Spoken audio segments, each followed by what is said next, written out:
नमस्कार, मैं अनिल पुसतकर। आज बात करते हैं जल संकट की। जल संकट जिससे हमारी राजधानी जूझ रही है, लेकिन उसका एक हिस्सा वो जो गरीब और प्रभावहीन लोगों के हिस्से में आता है, दूसरा हिस्सा वो जो प्रभावशाली लोगों का है। वहां जल संकट का नामो निशान नहीं है। अब इस नजरिए से देखा जाए तो साफ पता चलता है कि शहर में जल संकट तो नहीं है, हाँ, लेकिन जल व्यवस्था में खामी जरूर है। ये मामला जल संकट का नहीं है, ये मामला है असमान जल वितरण व्यवस्था का। अगर जल संकट होता तो पूरे शहर में होता, पूरे शहर में जो है त्राही त्राही होनी चाहिए थी, पूरे शहर में हाहाकार होना चाहिए था। लेकिन कुछ लोग, कुछ इलाका जो मजे से जो है गर्मी को एंजॉय कर रहे हैं, वहां उनके बगीचों में पानी भी डाला जा रहा है, उनकी कारें भी धुल रही है, और तो और उनके यहाँ के जो पप्पी और जो टॉम और ये रॉड्रिक्स जो भी है, वो सब दो दो टाइम नहा रहे। वहां अगर पानी के लिए कोई मांग नहीं है अतिरिक्त, तो इसका मतलब यह है कि जल संकट नहीं है। अब बात आती है कि उस हिस्से की जहां पानी के लिए त्राही त्राही मची है, जहां पानी का टैंकर देखते ही लोग दौड़ते हैं, जहां पानी का इंतजार करते सुबह से बैठे रहते हैं लोग, और जैसे ही टैंकर आता है दौड़ पड़ते हैं, टूट पड़ते हैं, लड़ाई झगड़े हो रहे हैं, मारपीट हो रही है। उस इलाके की बात करते हैं। वो आखिर क्यों? उन्हीं के हिस्से में ये दर्द क्यों? क्या गरीब होना ही उसका कारण है? क्या प्रभावहीन होना ही उसका कारण है? या उनकी तकदीरें फूटी है? बहुत सारी बातें हैं, बड़ी बड़ी बातें हैं, और बड़े बड़े जो भूजल वैज्ञानिक है वो बड़ी बड़ी बातें कर रहे हैं। वाटर रिचार्जिंग की बात करते हैं, water harvesting, rain water harvesting. अरे इतने बड़े बड़े तालाब हमारे शहर में थे, 150 से ज्यादा तालाब थे, उनके रहते रिचार्जिंग की जरूरत नहीं होती थी। 10 फीट खोदो तो कुएं में पानी आ जाता था। अभी 400-400 फीट अगर छेद रहे हो धरती का सीना, तो आपको पानी नहीं मिल रहा है। 400 फीट में पानी नहीं मिल रहा है, तो क्या रिचार्ज करोगे आप? 100 घर में अगर रिचार्ज होगा रेन वाटर हार्वेस्टिंग का, तो एक बोर अगर लग गया कहीं, तो 100 मकान के रिचार्ज को खींच देगा।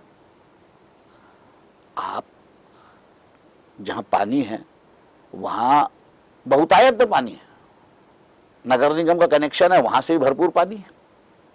अब बोरिंग है, उससे भी पानी है।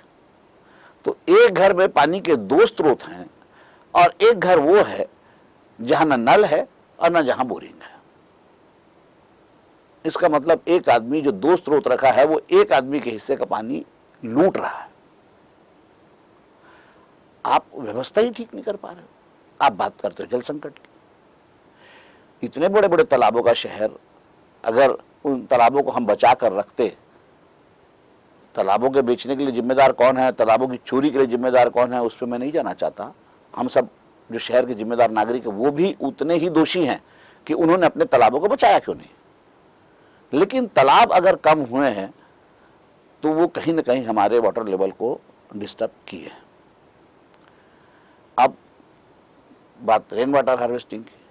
अरे ड्रिप ड्रिप ड्रिप ड्रिप, एक एक बूंद पानी अगर अंदर जाएगा भी तो कितना जाएगा? और सिर्फ बरसात में, बाकी समय घरों में 100% कंक्रीट हो गया है। 10% सामने, 20% बाजू में, ये जो आगे पीछे जो खुला रखने की व्यवस्था खत्म हो चुकी है। 100% कंक्रीट का जंगल अगर आप बना दे रहे हो, तो पानी रिचार्ज होगा कहां से? और रेन वाटर हार्वेस्टिंग की बात करने वालों से एक सवाल यह भी है कि जितना पानी एक साथ तेजी से आएगा, वो क्या सीधा अंदर चला जाएगा जमीन में? वो तो रिसता है, और जब तक रिसेगा उससे ज्यादा पानी तो ऊपर से बह के, सीमेंट के जंगल से बह के वो जाके नाली में जाके खत्म हो जाता है। जितनी बात करेंगे अव्यवहारिक बात, दूरगामी परिणाम पर नजर ही नहीं है। तो समस्या का हल ढूंढो भाई। आप टेम्परेरी इलाज लेकर आते हो, दूसरे साल फिर वही, आग लगी तो कुआं खोदो, आग लगी तो कुआं खोदो, आग लगी तो कुआं खोदो, और फिर चिल्लाओ पानी पानी पानी पानी। अरे बरसात का पानी जमा नहीं कर पा रहे हो, जो तालाब है वही बचे रह जाते। चलो जो गया सो गया, लेकिन जो बचा है उसको तो बचा लो। इसी शहर में एक प्रियदर्शनी नगर नाम की छोटी सी कॉलोनी है। नगर निगम का नल कनेक्शन नहीं है वहां, लेकिन उस कॉलोनी में एक भी प्राइवेट बोर नहीं है, इसलिए उस कॉलोनी को कभी जल संकट का सामना करना नहीं पड़ता। सहकारी समिति के बोर हैं, वो बोर से पानी सारे घरों को सप्लाई कर देते हैं। अगर वहां पर भी प्रभावशाली लोग अगर हर घर में, अपने घर में अगर बोरिंग लगा लें तो उस कॉलोनी का सत्यानाश होने में ज्यादा टाइम नहीं लगेगा। साधारण सा उदाहरण है, एक गिलास में अगर एक स्ट्रॉ डालकर एक आदमी अगर उसको पिए तो बहुत मजे ले सकता है। 5 स्ट्रॉ आ जाएगी तो 5 गुना मजा कम हो जाएगा, और अगर 100 स्ट्रॉ डाल दोगे तो फिर क्या हाल होगा, कितना किसके हिस्से में क्या आएगा। यही हाल हमारे शहर का है। धरती माँ का सीना इतना छेद डाले हैं, इतना छेद डाले हैं, कोई हिसाब नहीं। अरे भूजल तो धरती माँ का दूध है, दूध पीते पीते धरती माँ का खून पीने लग गए हैं। 8-8 इंच के बोर। इंडस्ट्रियल बोर के बारे में कोई बात नहीं करता। अरे इंडस्ट्रियल बोर के बारे में बात करो, उनसे पूछो उद्योगों से पानी जितना ले रहे हैं उतना पानी हमको दे रहे हैं क्या वापस? वो कौन पूछेगा? जब देखो जब टैंकर, जब देखो जब गरीब, और जब देखो जब बरसात आएगी फिर हो गया खत्म। अब बरसात में पानी बह जाएगा, तालाब का पानी बहते रहता सड़कों पे। आखिर कभी तो सोचना पड़ेगा। ये हमारा छत्तीसगढ़ जो है कमल ककड़ी और कमल के लिए, तालाबों के लिए हिंदुस्तान में नहीं पूरी दुनिया में प्रसिद्ध हो सकता था अगर हम अपनी धरोहर को बचा के रखते तो। सरोवर हमारी धरोहर। अरे काय का सरोवर और काय की धरोहर? ना सरोवर रहे और ना धरोहर रही, सूख रहे हैं। उसमें भी सरकार जो है गहरीकरण का काम कराती है। गजब, गहरीकरण तो बहुत ही गजब का उदाहरण है भ्रष्टाचार का। हर साल तालाब का गहरीकरण होता है, गर्मियों में गहरीकरण करते हैं। अगर उससे जब राज्य बना तब से ही अगर नापने लगे आज तक, तो इस 15-16 साल में अगर हर साल अगर 1-1 फीट खोदे होंगे तो 16 फीट से ज्यादा गहरा हो जाना चाहिए था।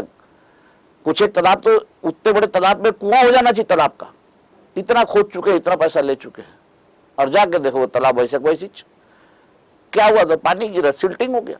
सिल्टिंग और डिसिल्टिंग के खेल में पता नहीं किसका भला हो रहा है। खैर, अब भी समय है।